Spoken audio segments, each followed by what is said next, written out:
अस्सलाम वालेकुम स्टूडेंट्स जी। आज हमारी एक्सरसाइज 9.4 का क्वेश्चन नंबर 1 ये हमारा टॉपिक है। इसमें हमने जो सबसे पहले काम करना है, एक तो आप स्टूडेंट्स को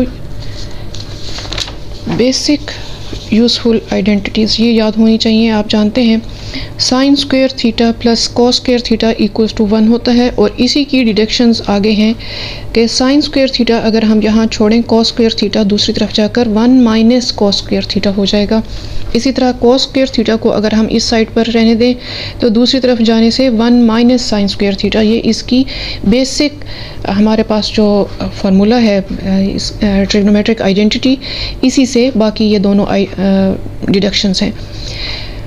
दो और डिडक्शंस भी हम यहाँ इनसे ले सकते हैं, वो है 1 plus tan square theta equal to secant square theta. ये कैसे आता है, इसे साइन स्क्वायर से ही डिवाइड करेंगे और या फिर कॉस स्क्वायर थीटा से डिवाइड करें तो ये दोनों हमारे पास ट्रिग्नोमेट्रिक आइडेंटिटीज़ आ जाती हैं।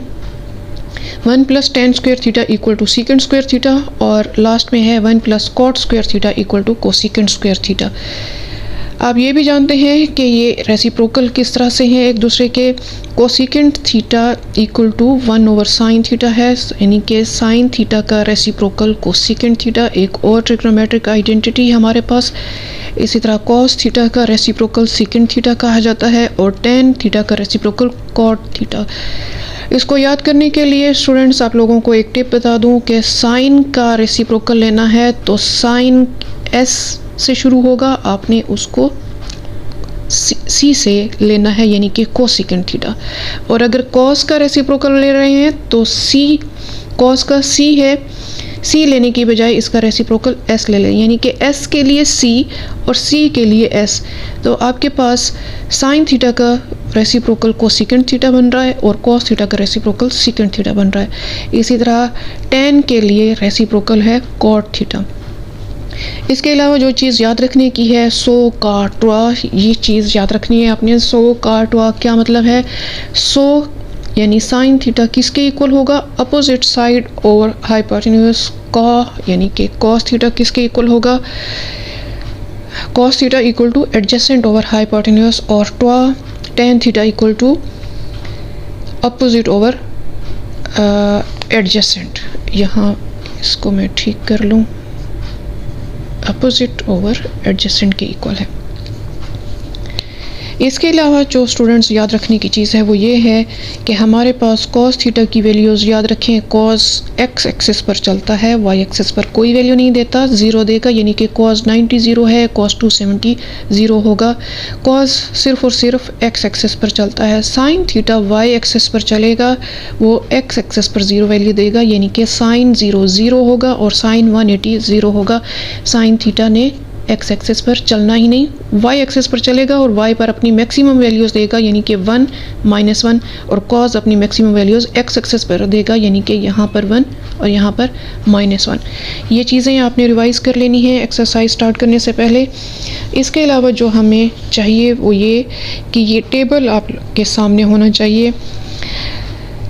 0, 30, 45, 60, 90, 120, 180, 270 और 360 ये एंगल्स हैं, और इन एंगल्स पर हमारे sine, cos, tan, cosecant, secant और कॉट क्या वैल्यूज़ देते हैं, ये सारा टेबल आपके सामने होना चाहिए। अब हम क्वेश्चन की तरफ आते हैं। क्वेश्चन है हमारा tan theta plus cot theta equal to cosecant theta secant theta.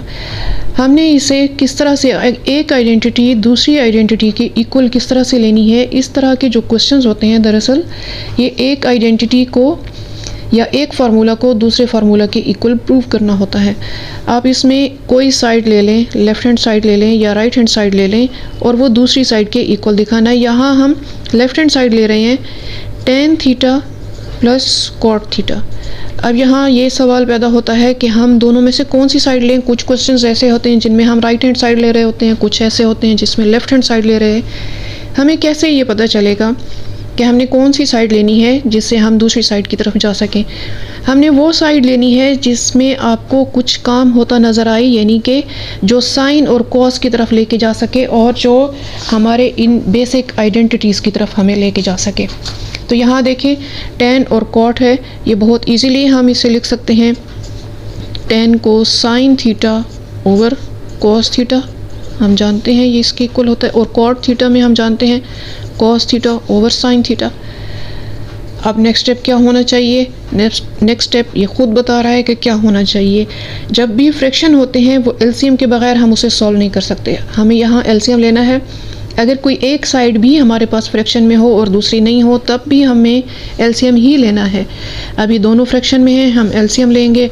LCM में चूँकि डिनोमिनेटर्स में कुछ भी कॉमन नहीं है तो दोनों आएंगे, यानी cos थीटा sin थीटा ये दोनों एलसीएम में आएंगे। नेक्स्ट स्टेप होता है हमारा कि डिनोमिनेटर एलसीएम को कैंसिल करेगा और जो वैल्यू बचेगी वो न्यूमरेटर से मल्टीप्लाई होगी। यहाँ पर sin थीटा ऊपर मल्टीप्लाई होगा, ऊपर भी sin ही है, दो सेम चीज़ें आपस में मल्टीप्लाई हो रही हों तो उनकी पावर ऐड हो जाती है। यही काम हमने इस तरफ भी करना है। यहाँ cos स्क्वायर थीटा हमें मिल रहा है, sin square theta plus cos square theta हम बेसिक आइडेंटिटीज़ में जानते हैं 1 के इक्वल है। हम इसकी वैल्यू लगा लेंगे 1 over cos theta sin theta, और इसको हम अलग भी लिख सकते हैं क्योंकि मल्टीप्लिकेशन है, इसे इजीली दो फ्रैक्शंस में हम लिख लेंगे।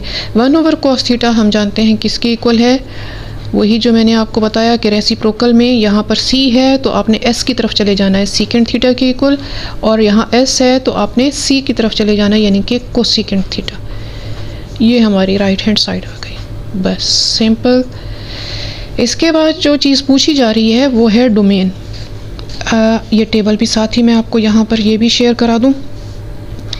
tan थीटा देखिए कहाँ पर ज़ीरो है, ज़ीरो पर ज़ीरो है, और कहाँ पर एग्जिस्ट नहीं करता है, 90 पर एग्जिस्ट नहीं कर रहा है, यानी कि tan थीटा यहाँ 90 पर एग्जिस्ट नहीं करता। और इसे अगर हम रेडियंट वैल्यू में देखें तो ये π/2 पर tan एग्जिस्ट नहीं करता। अगर π/2 पर नहीं एग्जिस्ट करता तो इसके मल्टीपल पर भी एग्जिस्ट नहीं करेगा, यानी कि 3π/2 पर भी इसने एग्जिस्ट नहीं करना, 4π/2 5π/2 वहाँ भी ये एग्जिस्ट नहीं करेगा। tan ने एग्जिस्ट नहीं करना तो डोमेन इसका ये होगा कि थीटा ऐसा होना चाहिए थीटा कि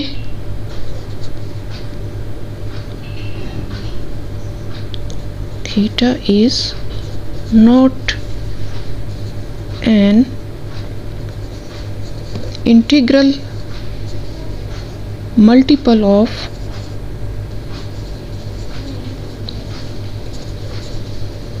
π/2, जहाँ पर